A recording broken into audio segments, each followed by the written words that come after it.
Broadcasting from the business capital of the world, this is the Podcast Business News Network.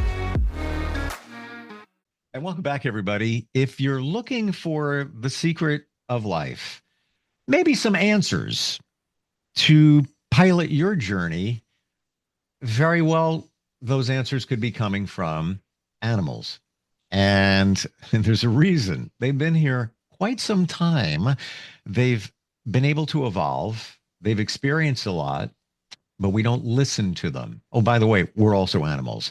We're going to talk with somebody today who has dedicated her life's work to animal communication and more, specifically wild animals. And yes, she does help, the rest of us with our pets communicating, even in spirit. And it's fascinating what she's done and does as a author, teacher, spokesperson, communicator. You'll learn a lot today from Kate Solisti, who joins us on the program. How you doing today? Hey, Steve. Great to be with you today. Thanks for having me. Before we even begin, I do want to get out there that I believe in everything you do and how communication with animals is possible. Call it telepathy, whatever label you want to put on it. I've learned in the last number of years how to do it to a degree. I'm not the expert, just picking up little tips from people like you and then trying it with my dog, my cats. Fantastic results.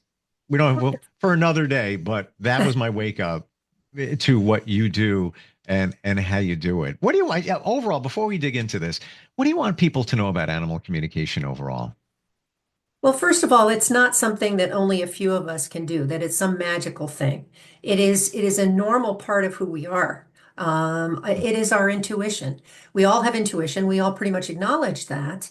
And I see the ability to hear or perceive is a better word because I don't hear voices. Some animal communicators may. I mean, we've had funny movies like Eddie Murphy's Dr. Dolittle and stuff like that, where, Sure. comedians do the voices of all the animals, but that's not how most of us receive. It's more, as you said, telepathic. We perceive in pictures. Animals are very visual and they send us a lot of information in pictures. Maybe you experience that with your dogs and cats. For sure. Did you have anything like that where you were trying to get them to understand something and you sent them a picture of what you wanted? Oh, can I share the most recent one? Yeah, please. So I have two cats. Had them going on 2.5 years. Mhm. They're wonderful. They're the mushiest things on the planet. I mean, I walk in, Rocco gets up on the counter. He wants a kiss. He goes like this. He just wants, pick me up, pick me up. Love them. They're great. And maybe it's because I'm a little more plugged in that maybe I picked them for a reason. I don't know. But they started peeing. One of them, I don't know which one, outside the litter box. What is going on here? Never happened before. Do we a medical problem? What's going on? So I intentionally sent a message. What's going on? Daddy's not happy. Tell me what's wrong here. Let me feel something coming from you. And I waited a little bit.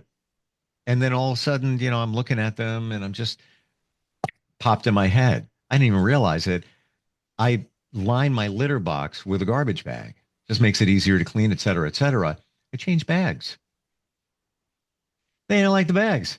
And I got that. I'm like, oh, So, got you guys. All right. So I went back to the other bags. Problem solved. That's it. But it wasn't me thinking, oh, hey, I got to change bag. I got it. Like I got it from them because I asked them for it. And then it just bing, popped in my head. And I got a visual of the bags and just them being unhappy. I don't know which one. Never determined which one was being outside the box. But didn't matter. I call it. I asked them both. But that was just one of many.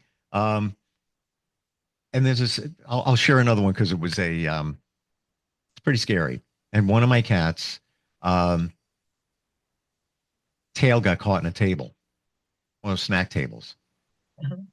This is in the last month. Started pulling the table around the house by his tail, freaking out. I freed him. It wasn't easy. Got him free. Was wondering if his tail was going to be okay. The vet said, give it a couple of days. So even if it is, we can't do anything. But I sent a message. I've got you. I am going to take care of you. Do not worry. He is a different cat now. He was always a little skitterish. Now he's like the other one, mushy, talks to me like a complete 180 on this cat. And I believe not just because I saved his tail, from a table, but I sent a message that I'm okay. I got you. Don't ever worry. I swear by it. People think I'm crazy. Good for you. Don't get on my train. That's all right. But I'm sure you've heard these stories, and I'm sure, Kate, you've experienced them too.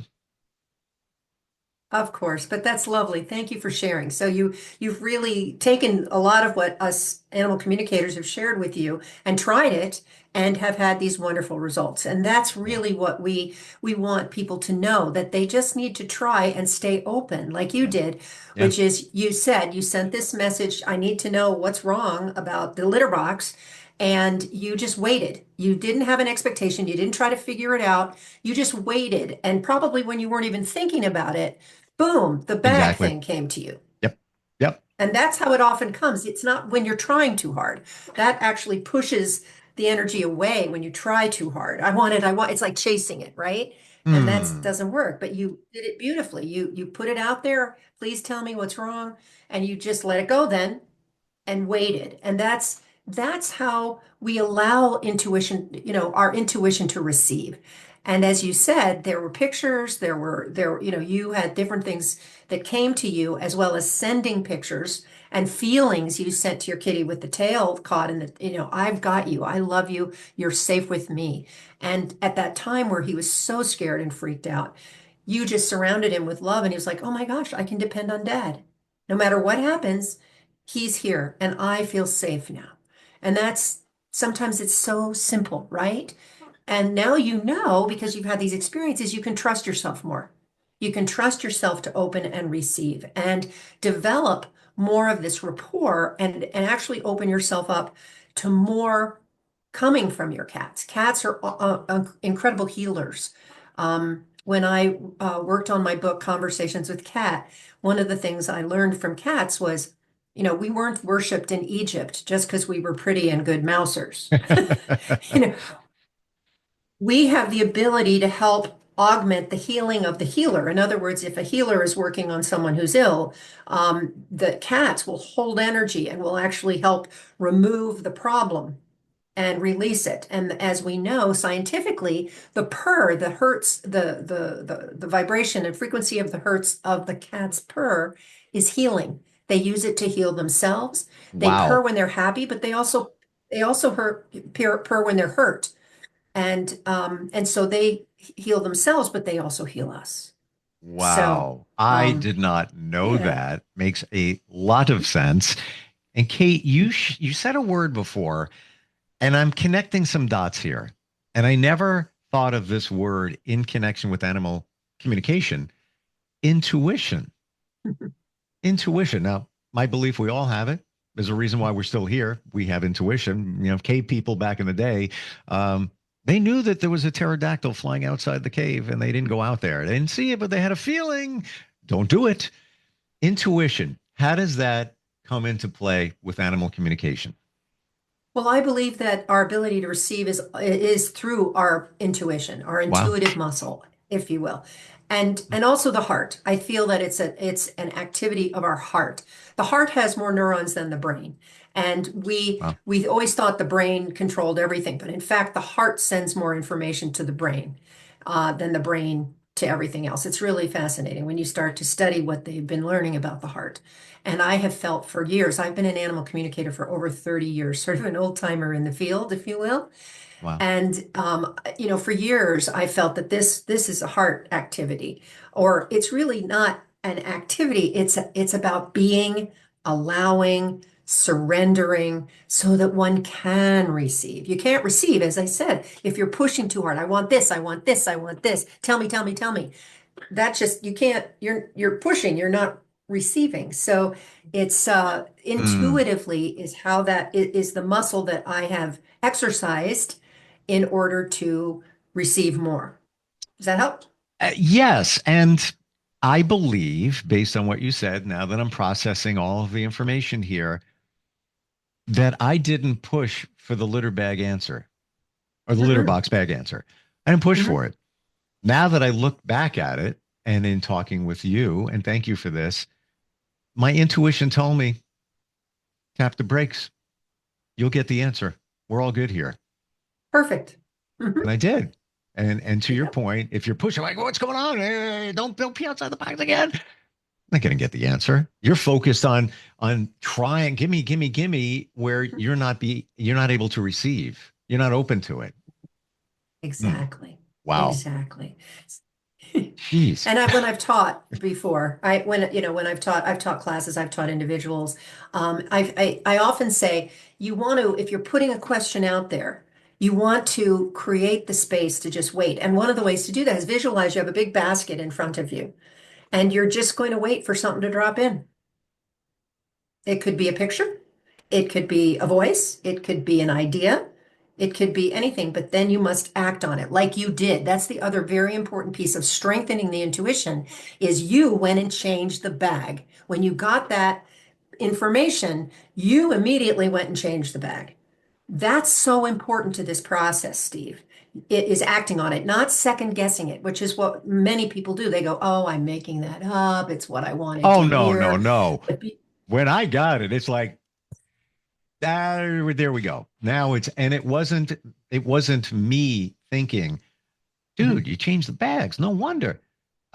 It was coming from them. I can't explain it, but it was like, it was like if my cat could hold a 2x4 and go in the back of my head, that's what it felt like. It was like, Mhm. oh yeah, all right. And I took action and then changed the bag and everything was fine. That's it. And the action, and then you had the proof in the pudding, which was that they use the box again. Yep. But that whole process is so important. As you said, you put it out there, what's wrong, and then you got out of the way and you waited. Yeah. And then you received something, and instead of questioning it, you just acted on it. And Mm. that showed you that you were right, that what you got was true. It was sent by them because who else would have sent it? I mean, who else would have known, No one. right? And interestingly, what you just said is one of the principles of effective manifestation, Mhm. where you just put it out there and you just wait. Don't harp on it. Don't belabor it. Just wait. Just wait. You'll get the answer, or you'll get the result if you don't come from a place of lack. And what's the problem? What's going on here? Litter box. What? Let it go. Just let it go. Have faith. Have trust. But and trust is huge. And the belief that you can receive. That's what Right. blocks most people is, like you said, a lot of people think you're crazy.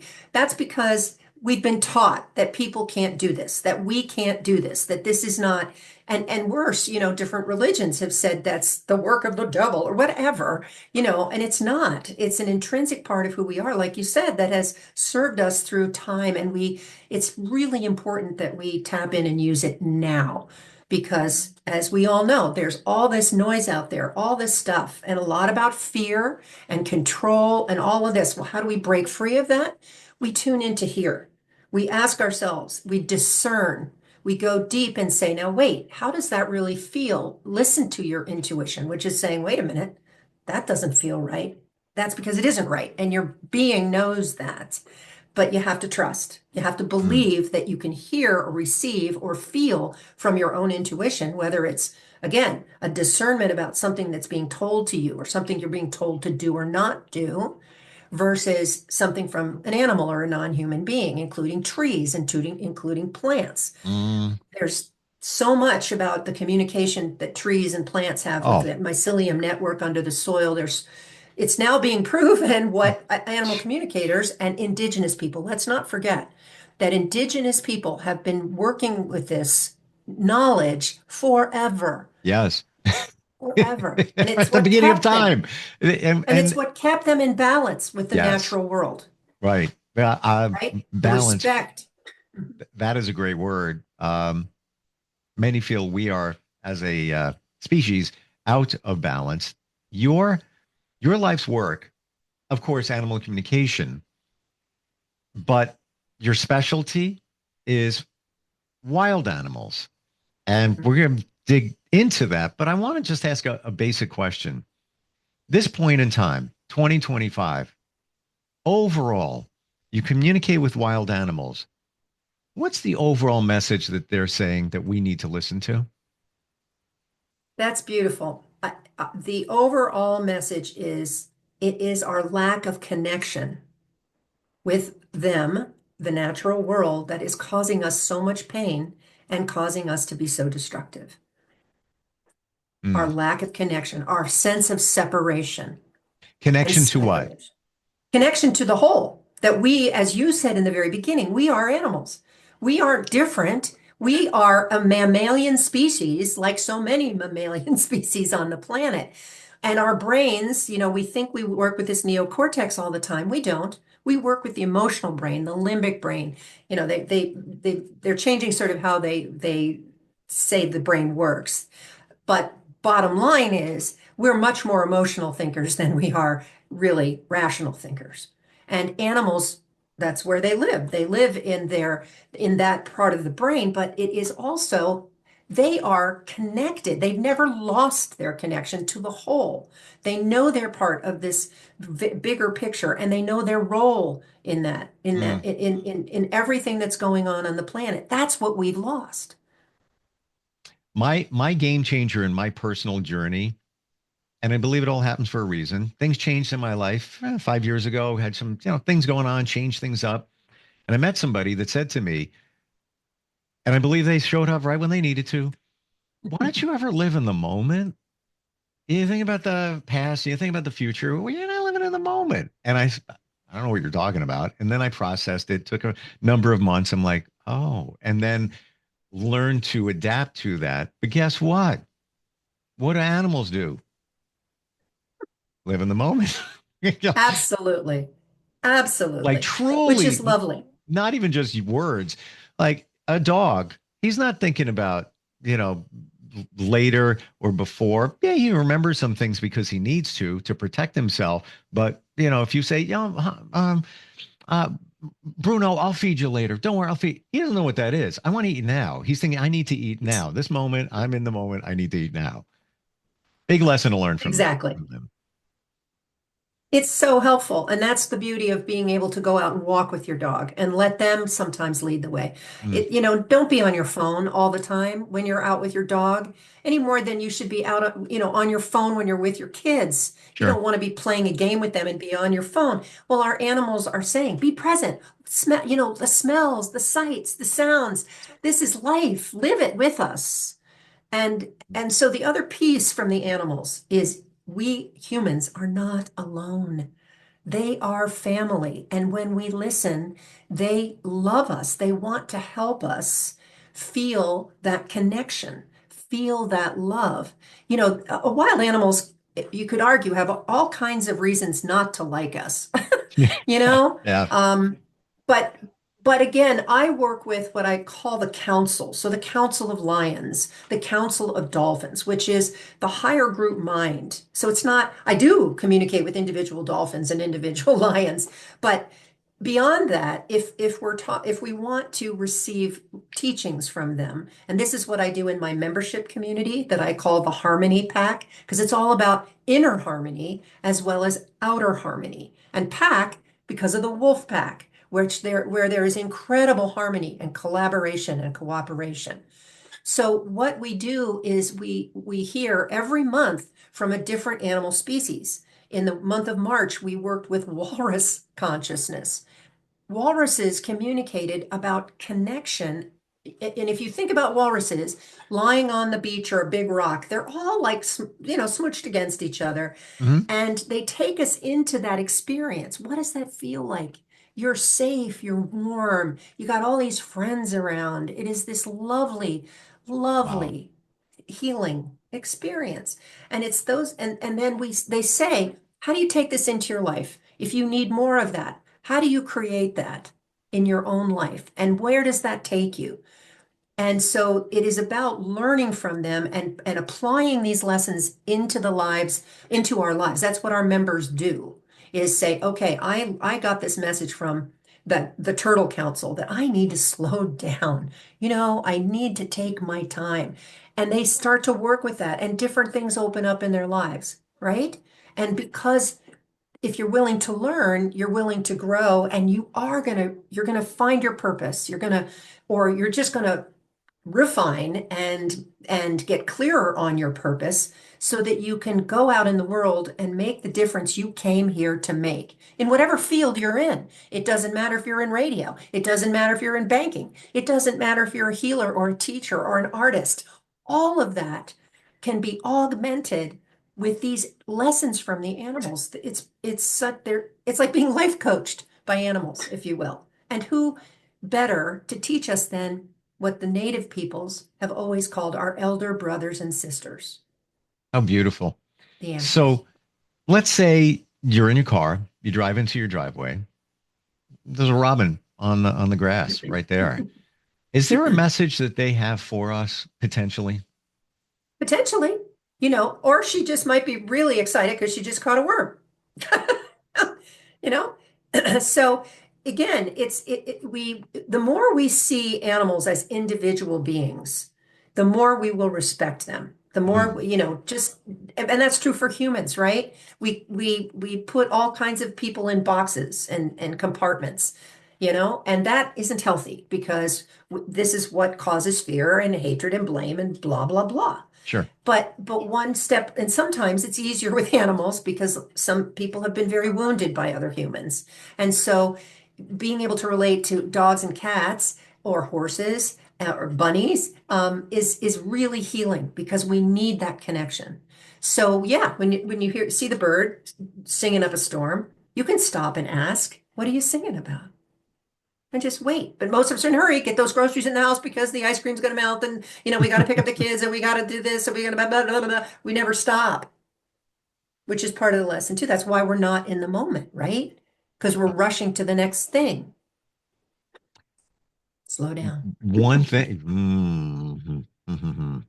That that was my lesson a few months ago.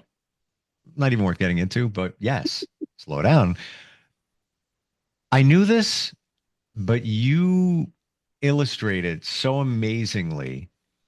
Humans, I believe, think they're better than animals. Well, I can think and I can do this and I can do that. Stop that. Stop that now. That's where we go wrong. You feel the same? Oh, absolutely. It's our superiority, and again, where is that coming from? It's coming actually from a wound, from a sense that we don't belong or we are less than. I mean, the bigger somebody's ego, the more afraid they truly are, Mm, the more wounded they probably are.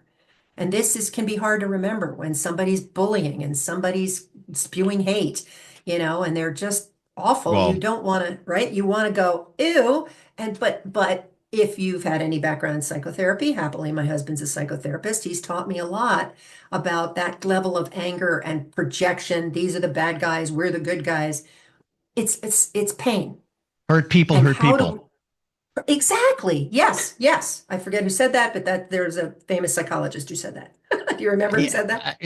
I don't. I just heard it a number of times over years. And the more I pay attention to life and people, it makes sense when you start looking at what's going on there. Those are the people that hurt others more. Yes. Not that you should hurt anybody, but when the more that they've gone through, the more that they put on others. Um, I have to tell you, Kate, we're out of time, close to. Fabulous talking with you. So refreshing. Like this is, I'm like excited. Like I don't want to stop. There's so much to talk about. I mean, I want to go into next time we get together, if we may, deeper into different situations when you've communicated what you've gotten. I shared my cats. I want to hear all of it, but most importantly, the wild aspect of it. I'm intrigued. It's all there. The answers are right there. You're looking for the answer? It's right there. Amazing.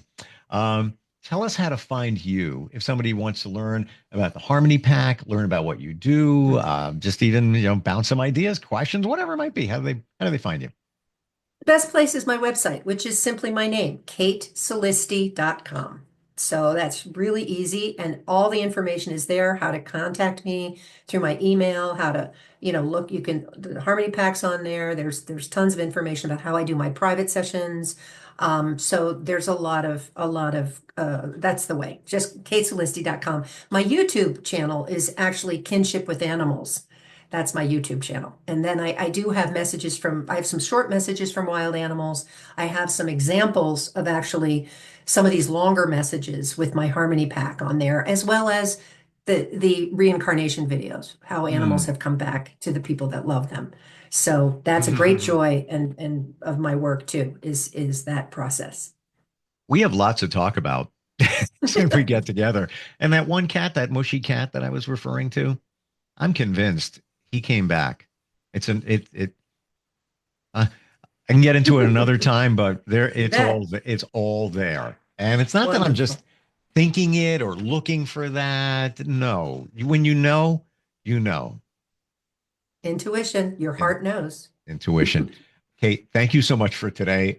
You're amazing. And Aw. I love the fact that you do what you do, but it's also backed up by science. You've said some words, along the way here where you run deep in the psychological aspect of what's going on here with the animal connection. This is not just Dr. Doolittle. No, you're legit.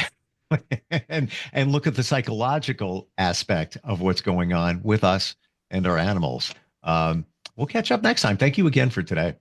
My pleasure. And thanks for sharing your stories. I love that we could talk and share about your experiences too. So I really appreciate that, Steve. It's in real time, and we all have stories and we learn from those stories. And we're going to hear more of yours next time we get together. Thanks. Appreciate it. Looking forward to it. We'll be right back.